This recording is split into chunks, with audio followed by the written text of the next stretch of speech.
Pablo Escobar, the king of cocaine, once said, "I supply more heroin, cocaine, and marijuana than anyone else in the world." And this was no empty boast. Born into a humble family in Rio Negro, Colombia, Escobar's ascent to the pinnacle of the criminal underworld is a tale of ambition, ingenuity, and ruthlessness. From an early age, young Pablo showed a knack for bending the rules. His first ventures into crime were small-time hustles, selling contraband cigarettes, stealing gravestones, and even peddling counterfeit high school diplomas. But it wasn't long before he realized the real money was in something far more lucrative and far more dangerous: narcotics.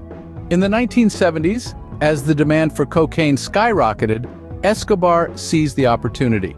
With a keen eye for logistics, he set up a vast network of smuggling routes, transporting cocaine from the jungles of Colombia to the party scenes of Miami, Los Angeles, and beyond.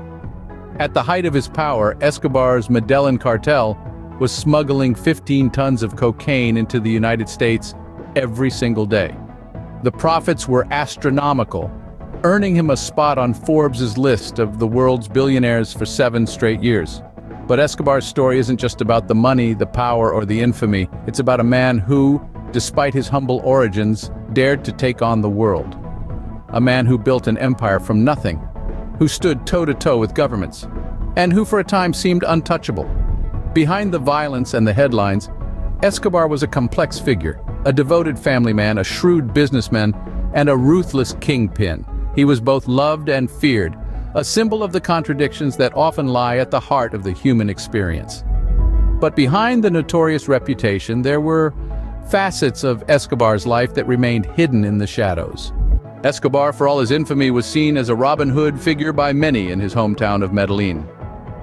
Now let's delve into the paradox that was Pablo Escobar. On one hand, a feared drug lord, on the other, a beloved philanthropist. Escobar, you see, had a soft spot for his city, Medellin, and its underprivileged inhabitants. He embarked on a mission to alleviate poverty and bring about social change, and in doing so, earned the nickname the Robin Hood of Medellin. The building of houses for the poor is a prominent part of this narrative. Escobar didn't just build a couple of houses, he constructed entire neighborhoods, providing shelter for thousands of families living in the slums. Creating a tangible difference in the lives of the common people, he established himself as a benefactor in their eyes. But it didn't stop there. Escobar understood the power of sports in uniting communities. He built football fields, promoting camaraderie and fostering local talent. His investment in sports infrastructure gave the youth of Medellin something constructive to focus on, a way out of the cycle of poverty and crime. Yet there's another layer to this story: his political aspirations. Escobar had his sights set on Colombia's corridors of power. He ran for public office, leveraging his popularity among the masses. He promised to fight for the rights of the poor and marginalized, further endearing himself to the people. However, let's not forget the paradox we're dealing with here. For all his charitable deeds, Escobar's path was paved with violence and bloodshed. His empire was built on the suffering of countless lives, both at home and abroad. His philanthropy, no matter how genuine, was funded by the proceeds of his illicit trade. This duality paints a complex picture of a man who was, in equal parts, feared and loved. So the question arises, was he a villain, a hero, or a bit of both? Ever heard of a prison with a soccer field, a bar, and a waterfall? Welcome to La Catedral, the prison Pablo Escobar built for himself. Now you might be thinking, how does one get to build their own prison? Well, that's the power Pablo Escobar wielded. In a peculiar twist of events, Escobar struck a deal with the Colombian government. He would surrender, but only if he could build his own prison. Sounds like a joke, right? But it's not. It's an audacious truth that underscores the magnitude of Escobar's influence. La Catedral wasn't just a prison. It was a symbol of Escobar's untamed power. This was no ordinary jail. It was a lavish fortress nestled high in the Andean hills. It boasted amenities that would put some luxury resorts to shame: a soccer field for leisurely games, a bar for unwinding with a drink, and a waterfall to add that touch of extravagance. It was a prison, yes, but it was also a testament to Escobar's defiance of the law. But while Escobar was living it up in his luxury prison, the world outside was changing. The Colombian government, under mounting international pressure, decided it was time to rein in Escobar. They planned to move him to a more conventional prison, but Escobar, ever the shrewd operator, got wind of their plans, and so, in July of 1992, Escobar did what he did best. He escaped. He slipped through the government's fingers, disappearing into the Colombian jungle. But this escape marked the beginning of the end for Escobar. It set off a massive manhunt that would eventually lead to his downfall. The luxurious prison, much like Escobar's life, was a paradox that baffled the world.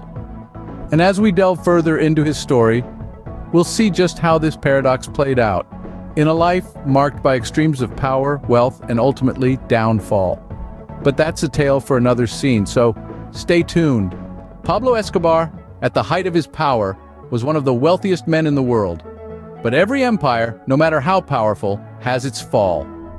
As the 80s drew to a close, so too did the reign of the infamous Pablo Escobar. His empire, built on the backs of the desperate and the downtrodden, began to crumble as the world awoke to the devastation he had wrought. In the early 90s, the Colombian government, backed by the United States, launched an all-out manhunt for the drug lord. Escobar, once untouchable, was now the most wanted man in the world. But don't let that fool you into thinking he went down without a fight. This was a man who had once said, "I prefer to be in the grave in Colombia than in a jail cell in the US." Despite his wealth and power, Escobar couldn't escape the grasp of the law forever. On December 2, 1993, after a 15-month manhunt, Escobar was found in a middle-class neighborhood in Medellin. In a rooftop shootout, the king of cocaine met his end. Yet, the story doesn't end with Escobar's demise. His legacy, for better or worse, lives on. The drug trade didn't die with him, it merely changed hands. The violence he perpetuated left scars on Colombia that are still visible today. But let's lighten the mood a bit, shall we? Here's a fun fact.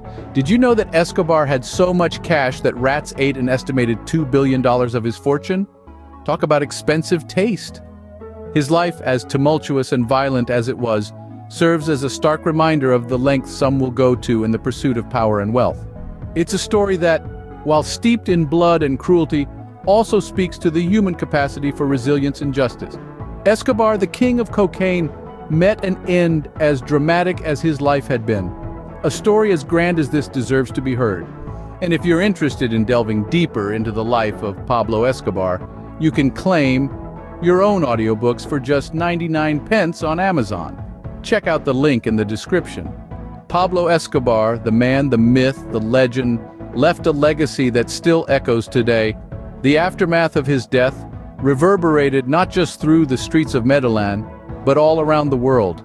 The kingpin might be gone, but his tale of power, money, and violence has been etched into history. Escobar's legacy is a complex one, filled with contradictions that mirror the man himself. He was a ruthless criminal who brought terror to his country, yet simultaneously, to some, he was a modern-day Robin Hood, a benefactor who helped the poor. Yet one thing is indisputable: his life and deeds continue to fascinate us. The world of pop culture has not been immune to this fascination.